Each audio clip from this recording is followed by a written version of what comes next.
সব খবর, কম সময়ে সব খবর একসাথে। এই 1 ঘন্টায় দেশ বিদেশ, খেলা, বাণিজ্য, বিনোদন সহ সব ধরনের খবর আপনাদেরকে জানাবো। সঙ্গে থাকছি টিনা নন্দী। খুব বড় করে নয়, সংক্ষেপে জানিয়ে দেব গেল 24 ঘন্টার সব বড় খবর। শুরুতেই করোনার খবর দিতে চাই। গেল 24 ঘন্টায় দেশে প্রাণ হারিয়েছেন আরও 31 জন।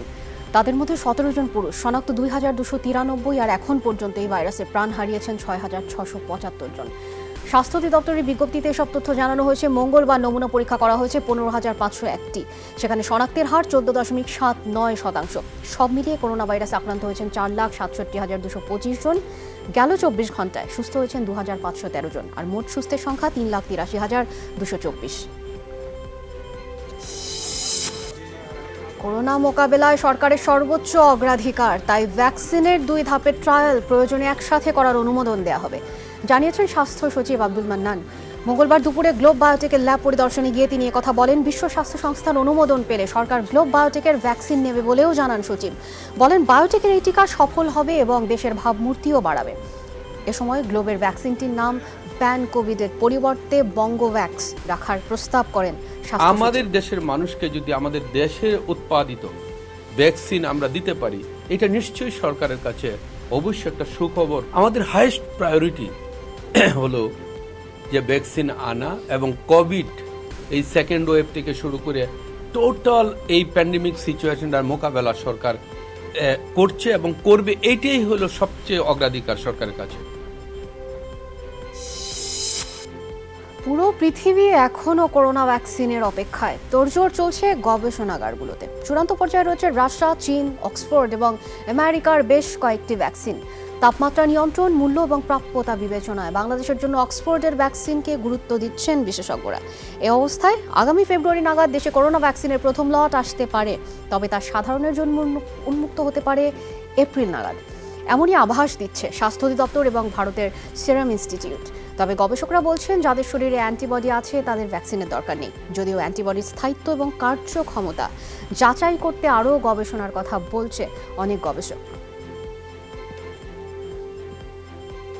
এটার স্টোরেজ যে ক্যাপাসিটি সেটা 2 to 8 ডিগ্রি সেন্টিগ্রেডে রাখা যায়, এবং কিন্তু মডার্না এবং ফাইজারের ভ্যাকসিন কিন্তু -70 ডিগ্রি সেন্টিগ্রেডে রাখতে হবে। ইন্ডিয়ার যে ট্রায়ালটা হচ্ছে সেটাতে কিন্তু এই হাফ ডোজ বা এরকম কোনো কিন্তু প্রবলেম নেই। তো তারা যে ট্রায়ালটা করছে সেটা রেজাল্টটা কিন্তু আমরা পেয়ে যাবো আগামী মাসে। কোভ্যাক্সের মাধ্যমে আমরা ভ্যাকসিন পাচ্ছি 3,40,00,000।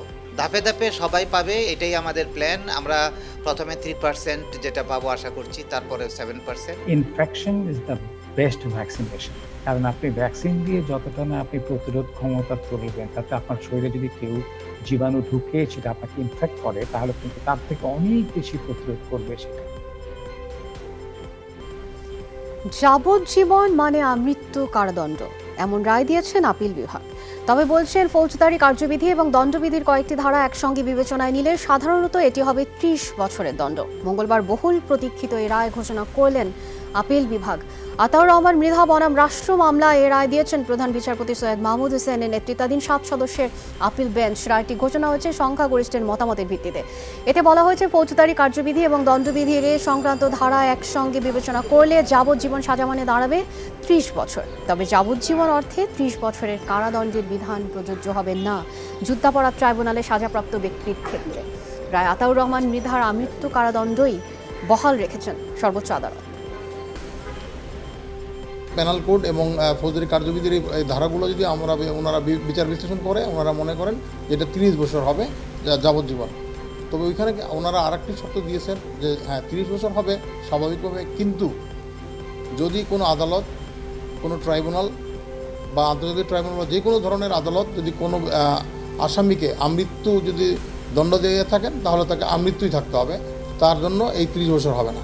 একটি লোক যখন বৃদ্ধ হয়ে যাবে, চলাফেরায় অক্ষম হয়ে যাবে, সেক্ষেত্রে বর্তমানে যে বিধান রয়েছে সরকার তাকে মুক্তি দিতে পারে, কিন্তু এই রায়ের পরে যেখানে আমৃত্য হবে সেখানে সরকারের সেই ক্ষমতাও থাকবে না। গোল্ডেন মনিরের দুর্নীতি অনুসন্ধানে 6 জনকে তলব করেছে দুর্নীতি দমন কমিশন দুদক।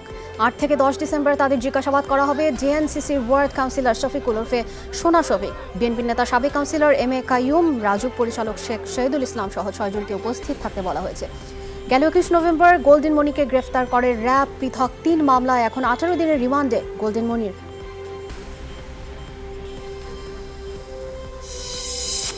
সহ মুক্তিযোদ্ধার ভুয়া সনদ দিয়ে টাকা আদায়ের অভিযোগে একটি চক্র আটক করেছে পুলিশ। রাজধানীর বিভিন্ন এলাকা থেকে ভুয়া সনদ সহ 4 জনকে আটক করা হয়েছে। পুলিশ জানায়, বাংলাদেশ সহ মুক্তিযোদ্ধা পরিষদ নামের একটি সংগঠন জাতীয় মুক্তিযোদ্ধা কাউন্সিল থেকে অনুমোদন নেয় মন্ত্রণালয়ের বিভিন্ন কাজে সাহায্যের জন্য। অথচ তারা দীর্ঘদিন ধরে সহ মুক্তিযোদ্ধা সনদ দিয়ে আসছে টাকার বিনিময়ে। এমন অবৈধ কর্মকাণ্ডের জন্য সংগঠনটির অনুমোদন বাতিল করে মুক্তিযোদ্ধা কাউন্সিল। তারা বলেছে, এরপর ভুয়া সহ মুক্তিযোদ্ধা সনদ দেওয়া হতো নীলক্ষেতের একটি দোকান থেকে। আটক করা হয় 4 জনকে। প্রায় 450 লোককে এরা এই ধরনের ভুয়া সার্টিফিকেট প্রদান করে আপনার অর্থ হাতিয়ে নিয়েছে। রংপুর, গাইবান্ধা, নীলফামারী এইসব জেলার লোকজনদেরকে কাছ থেকে এরা টাকা তৈরি করেছে। আশ্চর্যের বিষয় হচ্ছে যে এরা এমন সব মানুষদেরকে টার্গেট করেছে যাদের জন্ম হয়েছে 1990 সালের পর, বা এমন একজনকে পেয়েছে যার জন্ম হয়েছে 2001 সালে। দেশের 19টি সাধারণ এবং বিজ্ঞান ও প্রযুক্তি বিশ্ববিদ্যালয় 2020-2021 শিক্ষাবর্ষে গুচ্ছ পদ্ধতিতে ভর্তি পরীক্ষা অনুষ্ঠিত হবে। বিজ্ঞান, মানবিক এবং বাণিজ্য বিষয়ের উপর পরীক্ষা নেওয়া হবে। উপাচার্যদের মধ্যে মতবিনিময় সভায় গুচ্ছ পদ্ধতির সিদ্ধান্ত নেওয়া হয়েছে। সব পাবলিক বিশ্ববিদ্যালয়ের সরাসরি ভর্তি পরীক্ষা হবে। উচ্চ মাধ্যমিকের পাঠ্যসূচির উপর ভিত্তি করে প্রশ্নপত্র প্রণয়ন করা হবে। সভায় ভার্চুয়ালি যুক্ত হন ইউজিসির চেয়ারম্যান প্রফেসর কাজী শহীদুল্লাহ। বলেন, করোনার কারণে গুচ্ছ পদ্ধতিতে ভর্তি পরীক্ষা হচ্ছে, বিশ্ববিদ্যালয় পিছু হটার সুযোগ নেই।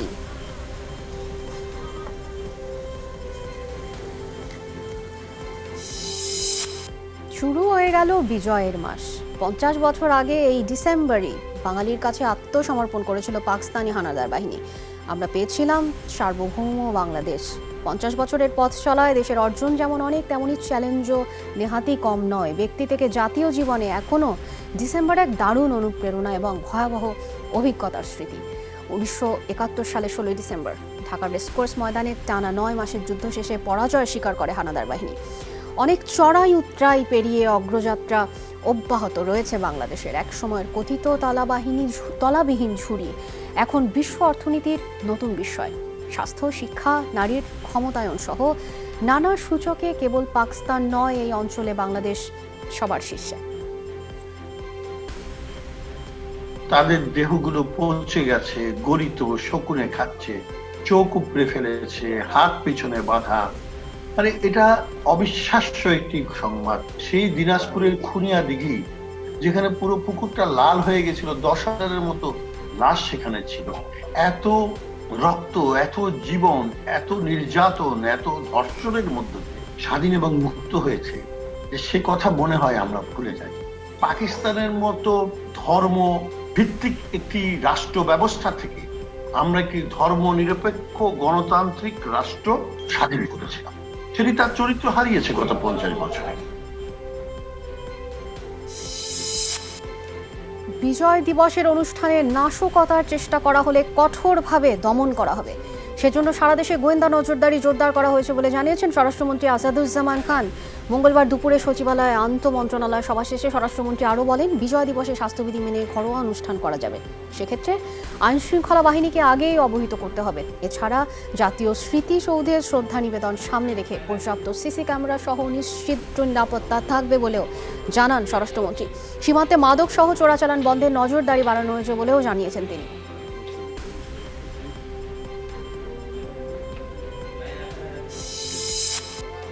সরকারের বিরুদ্ধে যে কোনো ষড়যন্ত্র ঐক্যবদ্ধভাবে প্রতিহত করা হবে। বাংলার মাটিতে ষড়যন্ত্রকারীদের ঠাঁই হবে না।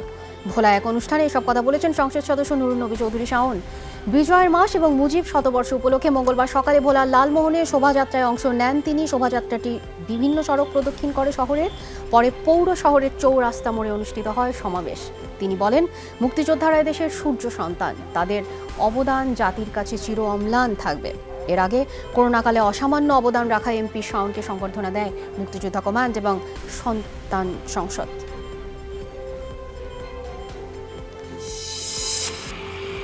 জার্মানির পশ্চিমাঞ্চলীয় শহর ট্রেয়ারে ফুটপাতে গাড়ি চাপায় অন্তত 2 পথচারী নিহত হয়েছেন। মঙ্গলবারের এই ঘটনায় আহত হয়েছেন আরও 15 জন। এই ঘটনায় একজনকে আটক করেছে পুলিশ। প্রত্যক্ষদর্শীরা জানায় একটি রেঞ্জ রোভার গাড়ি দ্রুত গতিতে এসে ফুটপাথে থাকা পথচারীদের ধাক্কা দেন। এতে ঘটনাস্থলেই হতাহতের ঘটনা ঘটে। এই ঘটনার সাথে সন্ত্রাসী হামলার সংশ্লিষ্টতা রয়েছে কিনা খতিয়ে দেখা হচ্ছে। ঘটনাস্থল পেট্রানিগ্রা গেট সংশ্লিষ্ট এলাকা এড়িয়ে চলার জন্য পুলিশের পক্ষ থেকে আহ্বান জানানো হয়েছে। কোনো ধরনের সিদ্ধান্ত ছাড়াই শেষ হয়েছে ভারতে আন্দোলনরত কৃষকদের সাথে কেন্দ্রীয় মন্ত্রীদের সমঝোতা আলোচনা। মঙ্গলবার বিজেপি সভাপতি জেপি নাড্ডার কার্যালয়ে হওয়া বৈঠকে যোগ দেন কৃষিমন্ত্রী নরেন্দ্র সিং তোমর সহ কেন্দ্রীয় শিল্প এবং বাণিজ্য মন্ত্রী পীযূষ চাওলা। স্থানীয় সময় বিকেলে কৃষক আন্দোলনের সাথে যুক্ত 35 জনের একটি প্রতিনিধি দল বসেন এই আলোচনায়। বৈঠকে সব ধরনের পূর্বশর্ত ছাড়াই খারিজ করেছেন তারা। মূলত কোনো পক্ষই একে অপরের শর্তে রাজি হয়নি। এই অবস্থায় 3 ডিসেম্বর আবারও আলোচনায় বসার দিন ধার্য করা হয়েছে। বঙ্গবন্ধু টি-20 কাপের খবর এবার বুধবার দিনের প্রথম ম্যাচে দুপুর 1:30টায় মুখোমুখি হবে বেক্সিমকো ঢাকা এবং ফরচুন বরিশাল।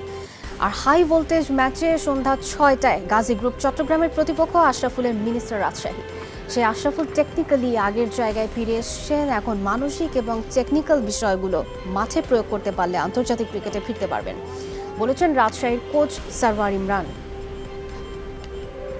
আশরাফুল টেকনিক্যালি তো আগের জায়গায় ফেরত আসছে, একটা বড় স্কোরের অপেক্ষায় আছি আমরা।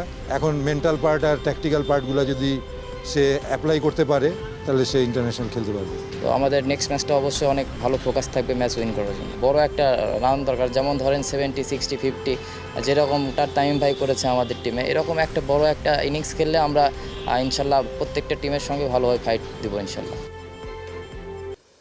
অস্ট্রেলিয়া ভারত ওয়ানডে সিরিজের খবর এবার হোয়াইট ওয়াশের লজ্জা এড়াতে সিরিজের তৃতীয় এবং শেষ ওয়ানডেতে বুধবার অজিদের আতিথ্য নেবে ভারত।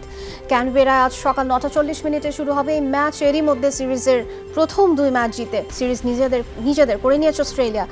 মানুকা ওভালে এই ম্যাচ উইনিং কম্বিনেশনে পরিবর্তন করতেই হবে অজিদের। ইনজুর্ড ডেভিড ওয়ার্নারের পরিবর্তে একাদশে জায়গা পেতে পারেন ক্যামেরন গ্রিন। সেই সাথে শন এবেট জায়গা নিতে পারেন বিশ্রামে যাওয়া প্যাট কামিন্সের। জয়ের খোঁজে থাকা ভারতীয় একাদশেও পরিবর্তন আসবে। নবদীপ সাইনির জায়গায় অভিষেক হতে পারে নটরাজনের।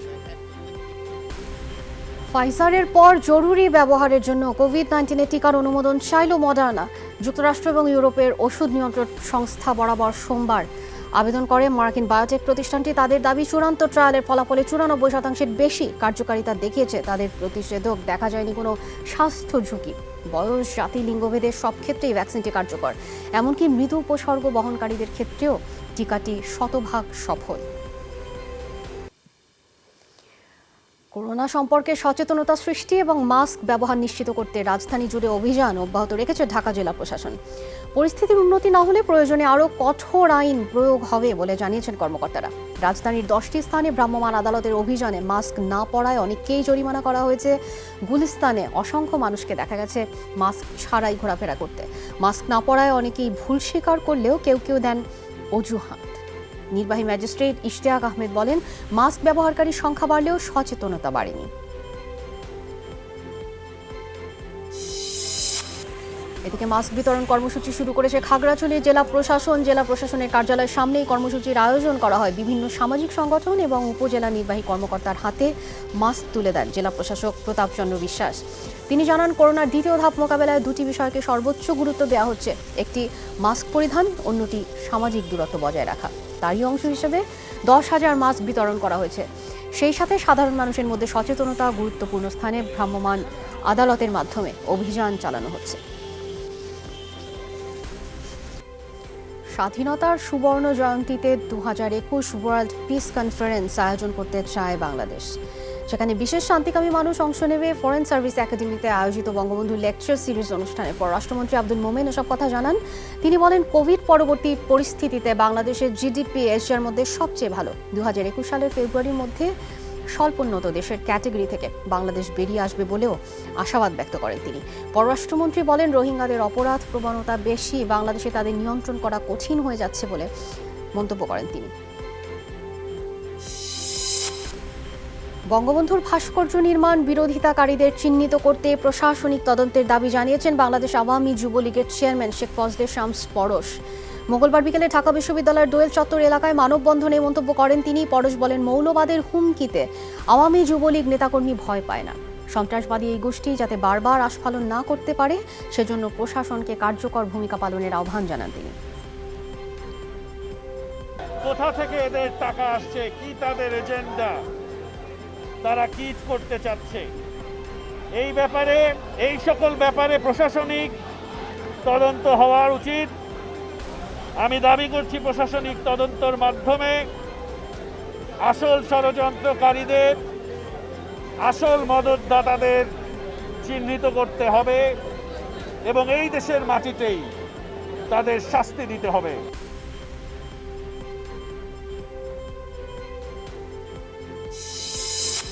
বঙ্গবন্ধু ও সংবিধান অবমাননার অভিযোগে হেফাজতে ইসলামের আমির জুনায়েদ বাবুনগরী এবং যুগ্ম মহাসচিব মামুনুল হকের গ্রেফতার দাবি জানিয়েছে মুক্তিযুদ্ধের সপক্ষের ৬৫টি সংগঠন।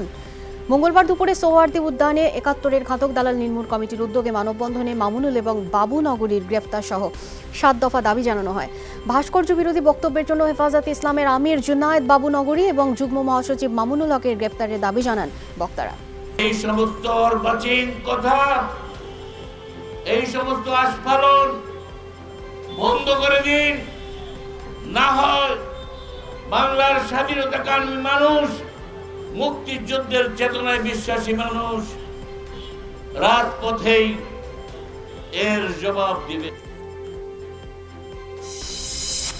চাঁদা না দেওয়ায় পটুয়াখালীতে হাত পা ভেঙে দেয়া মুক্তিযোদ্ধা বরিশাল মেডিকেলে চিকিৎসাধীন রয়েছেন। নির্যাতনের শিকার মুক্তিযোদ্ধা শাহ আলম মিয়ার অভিযোগ, কিছুদিন ধরে তার কাছে ১০ লাখ টাকা চাঁদা দাবি করে আসছিল টিয়াখালী ইউনিয়ন পরিষদের চেয়ারম্যান মশিউর রহমান শিমু, কিন্তু চাঁদা দিতে রাজি না হওয়ায় তার উপর ক্ষিপ্ত হন চেয়ারম্যান। গত রোববার চেয়ারম্যান শিমুর নেতৃত্বে ২০ থেকে ২৫ জনের সশস্ত্র সন্ত্রাসী তার উপর হামলা চালায়। ধারালো অস্ত্র দিয়ে কুপিয়ে জখম করা হয় তাকে, পিটিয়ে ভেঙে দেওয়া হয় তার একটি হাত এবং পা। প্রতিবাদ করায় প্রতিবেশী নাসির শিকদারের ২ পা ভেঙে দেয় চেয়ারম্যান শিমুর সন্ত্রাসী বাহিনী। গুরুতর আহত ২ জনকে বরিশালে চিকিৎসা দেওয়া হচ্ছে। এ ঘটনায় দায়ের করা মামলায় মশিউর রহমান শিমু এবং তার স্ত্রী কাদিজা সহ ৫ জনকে গ্রেফতার করেছে কলাপাড়া থানা পুলিশ। বর্তমানে আমার শরীরের অবস্থা খুব করুণ অবস্থা। আমার হাত ভাঙা, পা ভাঙা, কী অবস্থা হয় জানি না। আমি মৃত্যুর মুখে অবস্থায় আছি। আমি আইনের প্রতি অত্যন্ত শ্রদ্ধাশীল। আইন অনুযায়ী আমি এই বিচার যেন পাই। বহুদিন পর জনসমক্ষে এলেন উত্তর কোরিয়ার সর্বোচ্চ নেতা কিম জং উন। করোনা ভাইরাসে বিপর্যস্ত অর্থনীতি পুনরুদ্ধার গুরুত্বারোপ করেন এর উপরে। সোমবার ক্ষমতাসীন ওয়ার্কার্স পার্টির পলিটি ব্যুরোর সাথে জরুরি বৈঠক করেন তিনি। মহামারীতে দেশটির ভঙ্গুর অর্থনীতির উপরে বাড়তি চাপ ফেলেছে, বৈঠকে উঠে আসে সেই প্রসঙ্গ। একই সাথে পারমাণবিক কর্মকাণ্ড বন্ধে উত্তর কোরিয়ার আরোপিত আন্তর্জাতিক নিষেধাজ্ঞার বিষয়েও নিন্দা জানান নেতারা। দেশটির পঞ্চবার্ষিক পরিকল্পনা নির্ধারণে ২০২১ সালের জানুয়ারি মাসে জাতীয় কংগ্রেস অনুষ্ঠিত হওয়ার কথা। সেটি ফলপ্রসূ করার লক্ষ্যে ৮০ দিন ধরে বিভিন্ন খাতের উন্নয়ন সংস্কার ইস্যুতে কাজ করছেন নীতি নির্ধারকরা। থাইল্যান্ডের রাজা এবং রাজতন্ত্রকে অপমানের দায়ে অভিযুক্ত সংস্কারপন্থী আন্দোলনের ৭ আয়োজক সোমবার ব্যাংকক পুলিশ স্টেশনে হাজিরা দেন তারা। ২ বছরের বেশি সময় প্রথমবার রাজপ্রাসাদের বিরুদ্ধে রাষ্ট্রদ্রোহিতা মামলায় কেউ অভিযুক্ত হলো। তাই সংবিধান অনুসারে অপরাধ প্রমাণিত হলে ১৫ বছর কারাভোগ করতে হবে। জুলাই মাসে শুরু হওয়া শিক্ষার্থী আন্দোলনে বর্তমানে যুক্ত হয়েছেন দলমত নির্বিশেষে হাজার হাজার মানুষ। তাদের ৩ দফা দাবি: থাই রাজতন্ত্রের সংস্কার, সংবিধান পুনর্লিখন এবং প্রধানমন্ত্রীর পদত্যাগ।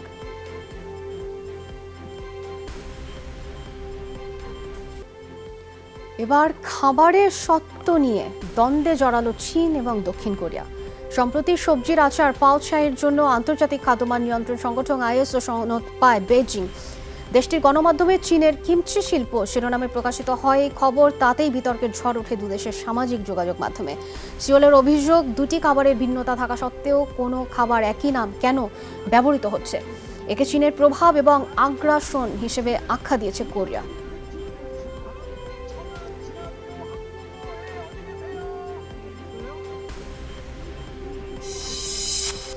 মহামারীর মধ্যে বর্জ্য নিষ্কাশনের নিয়ম লঙ্ঘন করা ইউরোপ জুড়ে গ্রেফতার শতাধিক ব্যক্তি। 30টি অভিযান চালাচ্ছে ইউরোপল।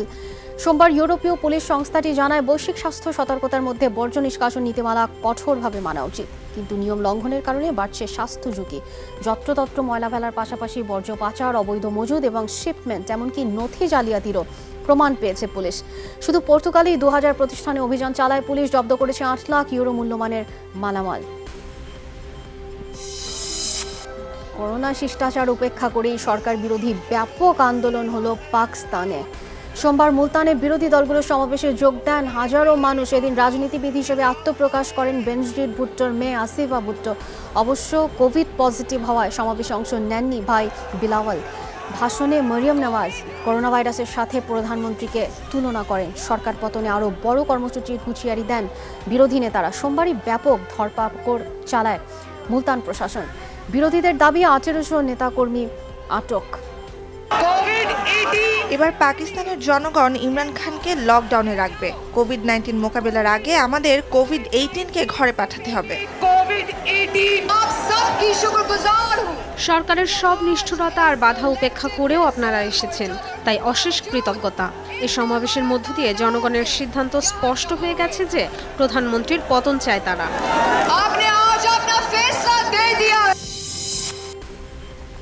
উয়েফা চ্যাম্পিয়ন্স লিগের খবর। এবার রাত 2টায় বিগ ম্যাচে লড়বে অ্যাটলেটিকো মাদ্রিদ এবং Bayern Munich. Liverpool, Ajax, Manchester city এবং পোর্টো। গ্রুপ ডি এর লড়াইটা বেশ জমজমাট। 4 ম্যাচে 9 পয়েন্টে লিভারপুলের, সমান 7 পয়েন্টে আয়াক্স এবং অ্যাটলান্টার। তাই শেষ 16 নিশ্চিত করতে অ্যানফিল্ডের সাবেক চ্যাম্পিয়ন আয়াক্সের বিপক্ষে জয় চায় অল রেডরা। গ্রুপ পর্বের প্রথম ম্যাচে আয়াক্সকে 1-0 গোলে হারানোর তরতাজা স্মৃতি রয়েছে লিভারপুলের। তবে সবশেষ চ্যাম্পিয়ন্স লিগ ম্যাচে অ্যাটলান্টার কাছে হার এবং ইউপিএলে ব্রাইটনের বিপক্ষে ড্রতে স্পষ্ট হয়েছে চোটের কারণে ভ্যান ডাইক, জো গোমেজ, আলেকজান্ডার আর্নল্ড, থিয়াগোর ইনজুরিতে হারানোর প্রভাব। বাংলাদেশ ওয়েস্ট ইন্ডিজ ক্রিকেট দলের আসন্ন সিরিজকে সামনে রেখে চট্টগ্রামে স্বাস্থ্য সুরক্ষা এবং নিরাপত্তা সুবিধা যাচাই সহ মাঠ পরিদর্শন করেছেন দেশটির 2 সদস্যের প্রতিনিধি দল। মঙ্গলবার সকালে হেলিকপ্টারে করে চট্টগ্রাম এম.এ. আজিজ স্টেডিয়ামে অবতরণ করেন ক্রিকেট ওয়েস্ট ইন্ডিজের মেডিকেল টিমের সদস্য ডক্টর আকশাইমান সিং এবং সিকিউরিটি পল স্লোয়ে। এরপরে তারা চট্টগ্রাম জহুর আহমেদ চৌধুরী স্টেডিয়াম এবং ম্যাক্স এবং ইম্পেরিয়াল হাসপাতাল এবং হোটেল গ্রেডিসন ব্লুর আইসোলেশন সুবিধা খতিয়ে দেখেন। করোনা মহামারীর এই সময় স্বাস্থ্য সুরক্ষা এবং নিরাপত্তার বিষয়ে তাদেরকে অবহিত করেন সংশ্লিষ্টরা। ঢাকা এবং চট্টগ্রামে টেস্ট, ওয়ানডে এবং T20 ম্যাচ খেলার কথা রয়েছে ওয়েস্ট ইন্ডিজের। প্রথম ধাপের পৌরসভা নির্বাচনের মনোনয়নপত্র জমা দেওয়ার শেষ দিন ছিল মঙ্গলবার। সকাল থেকেই কর্মী সমর্থকদের নিয়ে নির্বাচন কার্যালয়ে ভিড় জমান প্রার্থীরা। ঢাকার ধামরাই পৌরসভার মেয়র পদে 8 জন মনোনয়নপত্র সংগ্রহ করেন শেষ দিনে। মনোনয়নপত্র জমা দেন আওয়ামী লীগ এবং বিএনপি প্রার্থী সহ 4 জন। এ সময় নেতাকর্মী এবং সমর্থকরা ভিড় জমান নির্বাচন অফিসের বাইরে। সিরাজগঞ্জের শাহজাদপুর নির্বাচন অফিসও দিনভর প্রার্থী এবং সমর্থকদের পদচারণায় মুখর ছিল। হবিগঞ্জ পৌরসভা নির্বাচনে মেয়র পদে 7 জন মনোনয়নপত্র জমা দিয়েছেন। চুয়াডাঙ্গা পৌরসভা নির্বাচনে মেয়র পদে মনোনয়নপত্র জমা দিয়েছেন 6 জন।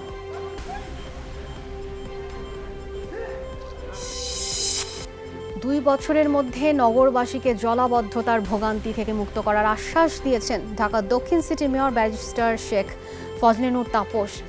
মঙ্গলবার দুপুরে রাজধানীর জিরানি এবং শ্যামপুর খালের বর্জ্য অপসারণ এবং সীমানা নির্ধারণ কার্যক্রমে পরিদর্শনে গিয়ে এসব আশ্বাস দেন তিনি জানান, সিএস খতিয়ান দেখে বর্ষার আগেই দখলমুক্ত করা হবে রাজধানীর দক্ষিণ সিটির আওতাভুক্ত সব খাল।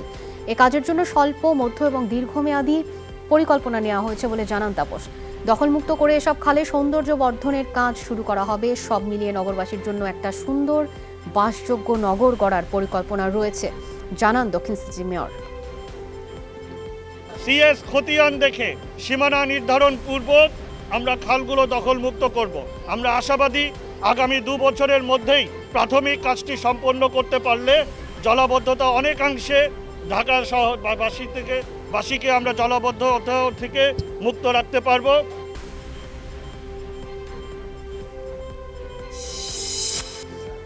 মানব পাচার চক্রের 171 জনকে গ্রেফতার করেছে সিআইডি। বিভিন্ন দেশে পলাতক রয়েছেন অনেকে। মঙ্গলবার দুপুরে ব্রিফিংয়ে তথ্য জানান সিআইডি প্রধান মাহবুবুর রহমান। বলেন, পলাতকদের মধ্যে 6 জনের বিরুদ্ধে রেড নোটিশ জারি করেছে ইন্টারপোল।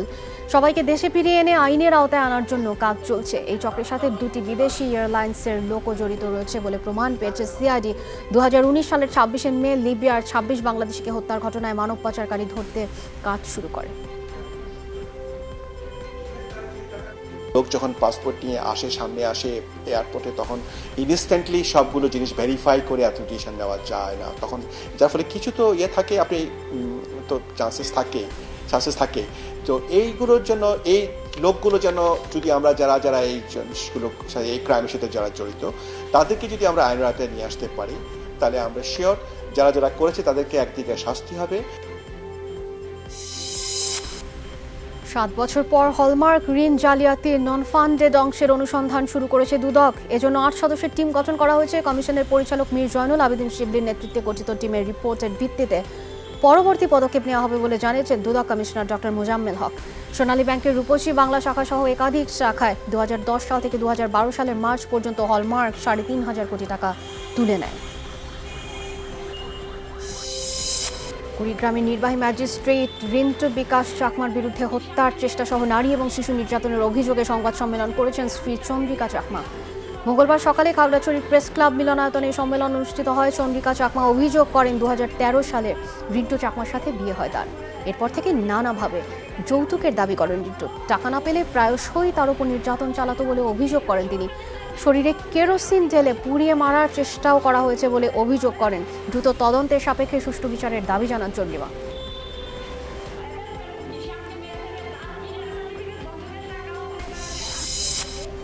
ক্ষমতার অপব্যবহারের অভিযোগ এনে রাঙামাটি জেলা প্রশাসকের বিরুদ্ধে সংবাদ সম্মেলন করেছে সাবেক মহিলা সংসদ সদস্য ফিরোজা বেগম চিনুর মেয়ে নাজনীন আনোয়ার। রাঙামাটি প্রেস ক্লাবে নাজনীন অভিযোগ করেন 2018 সালে ডিসি বাংলো পার্কটি ইজারা নিয়ে পাইরেটস রেস্টুরেন্ট নির্মাণ করেন তিনি। খরচ হয়েছিল 26 লাখ টাকারও বেশি। বর্তমান জেলা প্রশাসক এসে ইজারার মেয়াদ না বাড়িয়ে তাকে চলে যাওয়ার নির্দেশ দেন। নানাভাবে হয়রানির অভিযোগও করেন।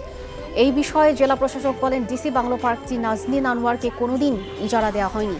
ইজারা দেওয়া হয়েছিল আবুল হোসেনকে। মেয়াদ শেষ হওয়ায় তাদেরকে রেস্টুরেন্ট ছেড়ে দিতে বলা হয়েছে।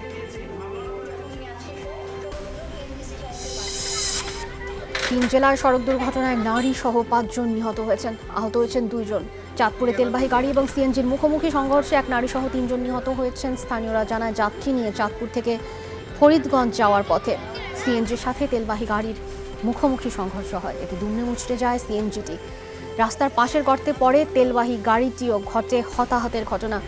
সিএনজি এবং তেলবাহী গাড়িটি জব্দ করেছে পুলিশ। শেরপুরের নকলায় গরুবাহী ট্রাক নিয়ন্ত্রণ হারিয়ে নির্মাণাধীন ব্রিজের খাদে পড়লে চাপা পড়ে এবং প্রাণ হারিয়েছেন পাহারাদার সোহরাব আলী।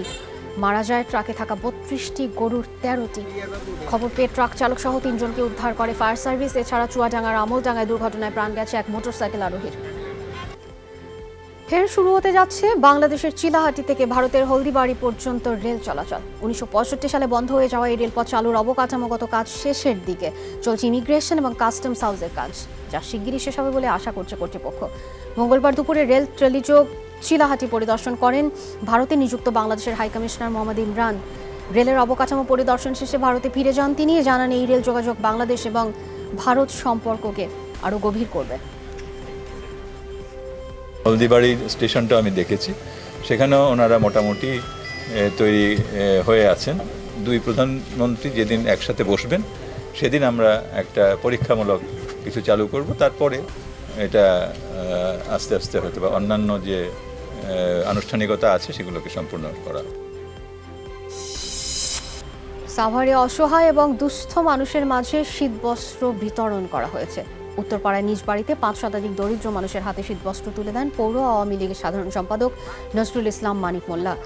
আসন্ন সাভার পৌরসভা নির্বাচনে আওয়ামী লীগের মেয়র প্রার্থী নজরুল ইসলাম বলেন, শীতে অসহায় মানুষের কষ্ট লাঘবে নেওয়া হয়েছে এই উদ্যোগ। আগামীতে এ ধরনের কার্যক্রম অব্যাহত রাখার কথাও জানান তিনি। এ সময় করোনা সংক্রমণ রোধে সবাইকে মাস্ক পরার আহ্বান জানান সাভার পৌরসভার 1 নম্বর প্যানেল মেয়র।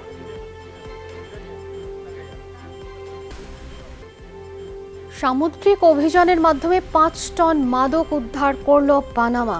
সোমবার দেশটির নৌবাহিনী জানায়। এই তথ্য বিবৃতিতে বলা হয়, ক্যারিবীয় এবং পশ্চিম প্রশান্ত মহাসাগরীয় অঞ্চলে 2 দিন ব্যাপী চালানো হয় অভিযান। 4টি স্পিডবোট, 5,977 প্যাকেট মাদক জব্দ এবং 13 জনকে গ্রেফতার করা হয়েছে। তাদের মধ্যে 8 কলম্বিয়ান, 4 জন কোস্টারিকার, 1 জন নিকারাগুয়ার নাগরিক। লাতিন আমেরিকা থেকে যুক্তরাষ্ট্রে মাদক পৌঁছাতে এই সমুদ্রপথকেই ব্যবহার করে চোরাকারবারীরা।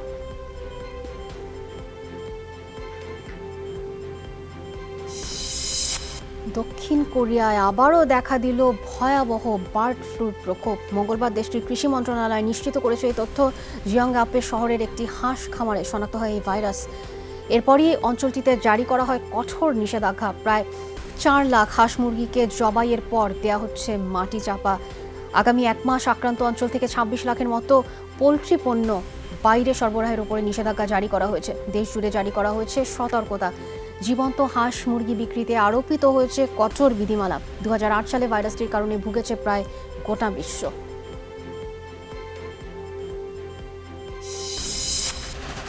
এদিকে পাকিস্তানে দীর্ঘ সঙ্গীহীন জীবনের পর কম্বোডিয়ায় পৌঁছালো বিশ্বের সবচেয়ে নিঃসঙ্গ হাতি কাভান। দেশটির উত্তর পশ্চিমাঞ্চলীয় সংরক্ষিত অভয়ারণ্যে ছেড়ে দেওয়া হতে পারে পুরুষ এই হাতিকে। প্রায় 35 বছর ইসলামাবাদের জরাজীর্ণ চিড়িয়াখানায় আটকা ছিল কাভান।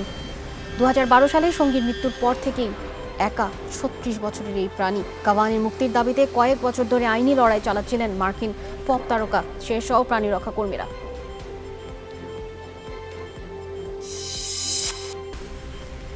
বাংলাদেশ কাতার বিশ্বকাপ বাছাই পর্বের খবর। এবার করোনা মুক্তির পর দলের সাথে যোগ দিচ্ছেন ফুটবল দলের প্রধান কোচ জেমি ডে। এমন সংবাদ প্রাপ্তিতে দারুণ উচ্চকিত ফুটবলাররা। তাদের দাবি এবার হারানো মনোবল ফিরে পাবে দল। কাতারকে কঠিন চ্যালেঞ্জ জানানো নাকি তাদের কাছে এখন সময়ের ব্যাপার মাত্র। এদিকে ডগআউটে ফেরার মুহূর্তে স্মরণীয় করে রাখতে চান প্রধান কোচ জেমি নিজেও। সবকিছু ঠিক থাকলে বুধবার দোহায় অঞ্চলের সঙ্গে যোগ দেবেন তিনি। জেমির আগমনে পাল্টাবে দৃশ্যপট, এমন ভাবনা ফুটবলারদের। নতুন উজ্জীবনী শক্তি নিয়ে কাতারের আতিথ্য নেওয়ার অপেক্ষায় রয়েছে তারা। অনুশীলন শেষে ছিল জিম এবং সুইমিং সেশন। 2-1 মধ্যে জেমিটা আমাদের সঙ্গে জয়েন করবে, এই জন্য পুরো টিম আনন্দিত এবং আমাদের ভিতরে একটা ফিলিংস কাজ করতেছে, আমরা হয়তো ভালো কিছু করবো ইনশাআল্লাহ। এই কয়েকদিন বেশ অস্বস্তির মধ্যে কাটিয়েছি আমি। অবশেষে করোনা নেগেটিভ রিপোর্ট পাওয়ার পর এখন দলের সাথে যোগ দিতে আমার আর কোনো বাধা নেই। এখন আমি পুরোপুরি মনোযোগ দিতে চাই কাতার ম্যাচের দিকে। কিভাবে কি পরিকল্পনা হবে শেষ একদিনেই করতে হবে। কোচ আমাদের সব দিক নির্দেশনা দেয়, সো যেহেতু উনি আসতেছে এটা দলের জন্য সবচেয়ে ভালো দিক। আমরা এখানে 2টা প্র্যাকটিস ম্যাচ খেলার পরে যেভাবে আমরা যে প্রবলেমগুলো ফেস করেছিলাম সেই প্রবলেমগুলোর মধ্যে কোচ ইন্ডিকেট করে সেখানে ট্রেনিং করাচ্ছে। আর সবকিছু মিলে আমরা এখন টিম পুরোপুরি খুব ভালো অবস্থায় আছে। প্রিমিয়ার লিগে খেলা 6 জনকে দলকে ছাড়াই শুরু হয়েছে চলতি মৌসুমের বাস্কেটবল লিগ, যে কারণে আনুষ্ঠানিকভাবে সংবাদ সম্মেলন করে এবং এর প্রতিবাদ জানিয়েছে বাদ পড়া ক্লাবগুলো। মুজিব বর্ষকে সামনে রেখে এবারের বাস্কেটবল লিগ বেশ জাঁকজমকপূর্ণভাবে আয়োজন করার পরিকল্পনা ছিল ফেডারেশনের, কিন্তু করোনার মাঝে সম্ভব হয়ে ওঠেনি। সম্প্রতি লিগ আয়োজনের ঘোষণা আসে ফেডারেশন থেকে। এরপর প্রিমিয়ার লিগের 6টি দল সময় চাইলে তা আমলে নেয়নি আয়োজকরা। লিগের 4 দলের সাথে প্রথম বিভাগ থেকে 2টি দলকে উঠিয়ে এনে 6 দলের লিগ শুরু করে তারা। তবে লিগে খেলতে না পারা ক্লাবগুলোর দাবি ফেডারেশনের কর্মকর্তারা নিজেদের ক্লাবগুলোকে সুবিধা দিতে এমন কাজ করেছে।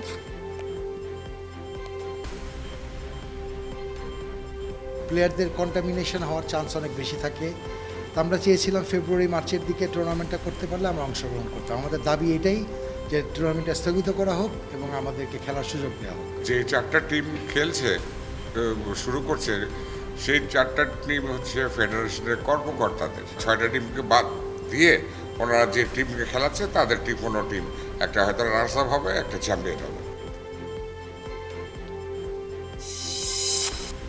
পুরুষদের চ্যাম্পিয়ন্স লিগে আত্মপ্রকাশ হতে চলেছে নারী রেফারির। চলতি সপ্তাহে চ্যাম্পিয়ন্স লিগে ইউভেন্টাস এবং দিনামো কিয়েভ ম্যাচের জন্য স্টেফানি ফ্রেপার্টকে নিয়োগ করেছে উয়েফা। আর ফরাসি এই রেফারির হাত ধরেই প্রথম পুরুষদের চ্যাম্পিয়ন্স লিগের কোনো ম্যাচ নিয়ন্ত্রণ করবেন একজন নারী। এর আগে ফ্রান্সের ফ্রেপার্টের ঝুলিতে রয়েছে উয়েফা সুপার কাপ খেলার অভিজ্ঞতা। 2019 সালে ইস্তাম্বুলে চেলসি বনাম লিভারপুল উয়েফা সুপার কাপের ম্যাচে রেফারির ভূমিকায় ছিলেন 36 বছর বয়সী এই নারী। এ যাবৎ ক্যারিয়ারে সেরা অ্যাচিভমেন্ট অবশ্যই ফ্রান্সের মাটিতে 2019 নারী বিশ্বকাপের ফাইনালে দায়িত্ব সামলানো। রংপুরের পীরগঞ্জে স্কুল ছাত্রী ধর্ষণ এবং হত্যা মামলায় প্রধান আসামি রিয়াদকে মৃত্যুদণ্ড দিয়েছেন আদালত। দুপুরে রংপুরের নারী এবং শিশু নির্যাতন দমন ট্রাইব্যুনালের বিচারক মুস্তফা পাভেল রায়হান এই আদেশ দেন। রায়ে বলা হয় 2016 সালে প্রথম শ্রেণীর ছাত্রী তানজিলা ইয়াসমিন চুমকিকে ধর্ষণের পর হত্যার প্রমাণ মিলেছে প্রধান আসামি রিয়াদ প্রধানের বিরুদ্ধে। মামলার সাক্ষ্যে প্রমাণিত হয় মরদেহ গুম করতে খাটের নিচে পুঁতে রাখে সে। এ কাজে তাকে সহায়তা করেন বাড়ির গৃহকর্মী ধলি বেগম মাই। ঘটনার 4 দিন পর চুমকির মরদেহ উদ্ধার করে পুলিশ। মামলা হলে 4 বছর সাক্ষ্য গ্রহণ এবং শুনানি চলে। রায় রিয়াদকে ফাঁসির আদেশের সাথে 1 লাখ টাকা অর্থদণ্ড করা হয়েছে। খালাস দেওয়া হয়েছে অপর আসামি গৃহকর্মী ধলি বেগমকে। এই রায়ে সংক্ষুব্ধ বাদীপক্ষ।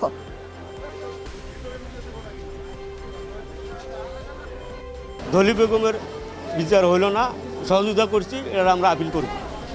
সে তো জড়িত আসিলই, সে কি জন্য হলো খালাস পাইল, এটা আপিল করব। খুলনার বাটিয়াঘাটা উপজেলার ফুলতলা গ্রামে অনুপম মণ্ডল যশ নামে 5 বছরের শিশুকে শ্বাসরোধে হত্যার ঘটনায় মামলা হয়েছে। মঙ্গলবার সকালে মামলাটি করেন নিহত শিশুর বাবা ঢাকার বাড্ডা থানার এসআই অমিত কুমার মণ্ডল। আসামি করা হয়েছে অমিতের বড় ভাই অনুপ মণ্ডলকে। তাকে এরই মধ্যে গ্রেফতার দেখানো হয়েছে, তবে আসামি না হলেও শিশুর মা তনুশ্রী মণ্ডল এবং নানিকে পুলিশ হেফাজতে রেখেছে। গতকাল ফুলতলা গ্রামে নিজ বাড়িতেই এই ঘটনা ঘটে। পুলিশ জানায় ঘরে ঢুকে শিশুটিকে গলা টিপে হত্যার চেষ্টা করে কেউ। অসুস্থ অবস্থায় দেখতে পেয়ে মা তনুশ্রী চিৎকার করতে থাকেন।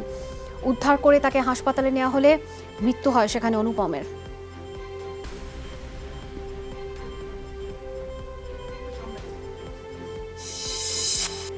পুঁজিবাজারে তালিকাভুক্ত সব কোম্পানির পর্ষদ এবং শীর্ষ কর্মকর্তাদের ডেটাবেস করবে সিকিউরিটিজ অ্যান্ড এক্সচেঞ্জ কমিশন। মূল সংবেদনশীল তথ্য ব্যবহার করে কেউ যাতে অনৈতিক সুবিধা নিতে না পারে, সেজন্যই এই উদ্যোগ নেওয়া হচ্ছে। ইনসাইডার ট্রেডিং নামে পরিচিত এই কারসাজি ঠেকাতে তদারকি ব্যবস্থা ঢেলে সাজাচ্ছে রীতিমতো নিয়ন্ত্রক সংস্থা। পুঁজিবাজারে অস্থিরতার বড় কারণ কারসাজি। একটি চক্র বিভিন্ন ধরনের গুজব চড়িয়ে শেয়ার দাম বাড়িয়ে হাতিয়ে নেয় কোটি কোটি টাকা। এতে সবচেয়ে বেশি ক্ষতিগ্রস্ত হয় সাধারণ বিনিয়োগকারীরা। তবে বিশ্লেষকরা বলছেন ইনসাইডার ট্রেডিং ঠেকাতে শাস্তি প্রয়োগে আরও কঠোর হতে হবে নিয়ন্ত্রক সংস্থাকে।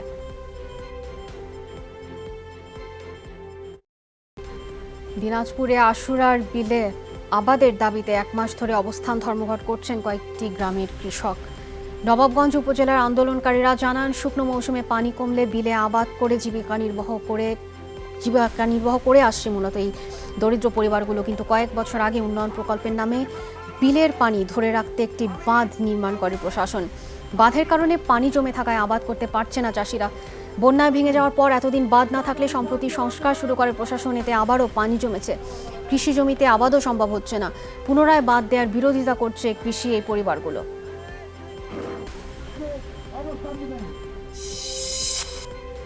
কার্যক্রমে তদারকি বৃদ্ধির কারণে সাগর থেকে মা ইলিশ নদীতে এসে ডিম ছাড়ার সুযোগ পেয়েছে, যে কারণে ক্রমাগত বাড়ছে মা ইলিশের প্রজননের হার। চলতি বছর প্রজনন মৌসুমে মা ইলিশ ডিম ছেড়েছে প্রায় 50%। গত বছরের তুলনায় যা 1.5 থেকে 2 ভাগ বেশি। ফলে এবছর উৎপন্ন হয়েছে প্রায় 850 কোটি বেশি ইলিশের পোনা। এটিকে ইতিবাচক বলেছেন গবেষকরা। তাদের আশা, সামনের বছরে ইলিশ উৎপাদন অতীতের সব রেকর্ড ভেঙে দিতে পারে। মৎস্য গবেষণা ইনস্টিটিউট বলছে, ইলিশ উৎপাদন বৃদ্ধি এবং মা ইলিশ রক্ষায় গেল 14 অক্টোবর থেকে 4 নভেম্বর পর্যন্ত ইলিশ শিকারের ওপর নিষেধাজ্ঞা আরোপ ছিল। ফলে গত বছরের তুলনায় বেশি মা ইলিশ প্রজনন কার্যক্রমে শেষ করার সুযোগ পেয়েছে।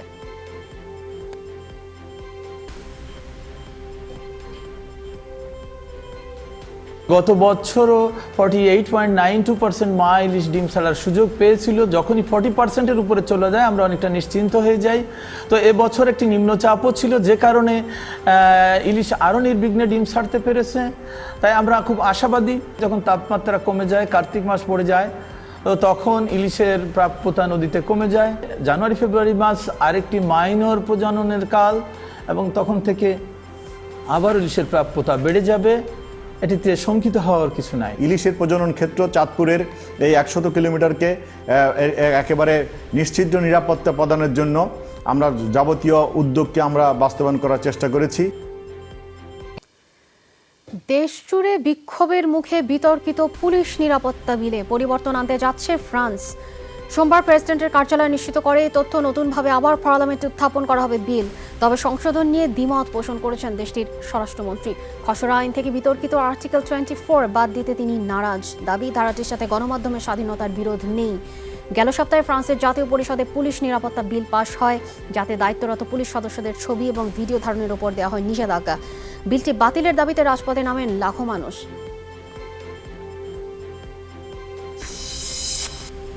আর্মেনিয়ার হস্তান্তরকৃত সবশেষ 3টি অঞ্চলে সেনা মোতায়েন করল আজারবাইজান। সোমবার দেশটির প্রতিরক্ষা মন্ত্রণালয় জানায়, কালবাজার, লাখদাম এবং লাচিন শহরের নিয়ন্ত্রণ বুঝে নিয়েছে সেনাবাহিনী। 9 নভেম্বর রাশিয়ার মধ্যস্থতায় শান্তি চুক্তি সই করে আর্মেনিয়া এবং আজারবাইজান। এর ফলে 6 সপ্তাহ ধরে চলমান সংঘাত বন্ধে রাজি হয় এই দুই দেশ। একই সাথে দখলকৃত নাগোর্নো কারাবাখ অঞ্চল মুসলিম রাষ্ট্র আজারবাইজানকে বুঝিয়ে দিতেও সম্মত হয় আর্মেনিয়া।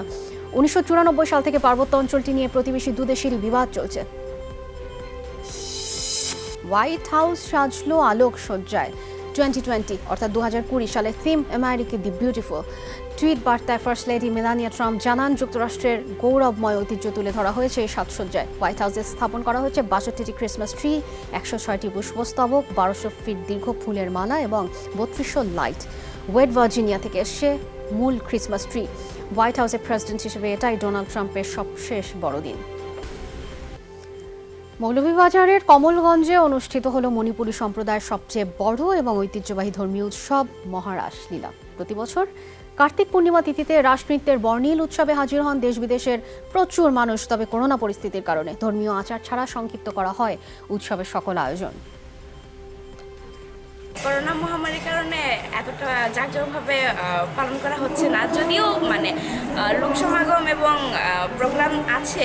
কোভিড-19-এর কারণে মানুষ আসতে পারে নাই, তারপরে মেলাটাও তেমন বসে নাই। কোভিড-19-এর কারণে এই উৎসবের আমেজ কিছুটা ম্লান হয়েছে। তারপরেও আমি দেখতে পাচ্ছি সকলের মনে, যারা অংশগ্রহণ করেছেন সকলের মনে একটা আনন্দ আছে, একটা ভাব আছে, একটা ফুর্তি আছে। এই ছিল এখনকার সব খবর। এতক্ষণ যারাই সাথে ছিলেন অনেক ধন্যবাদ। আগামী দিন রাত 12টায় আবার দেখা হবে। সে অবধি প্রত্যেকে সুস্থ থাকবেন, ভালো থাকবেন, সাবধানে থাকবেন। শুভরাত্রি।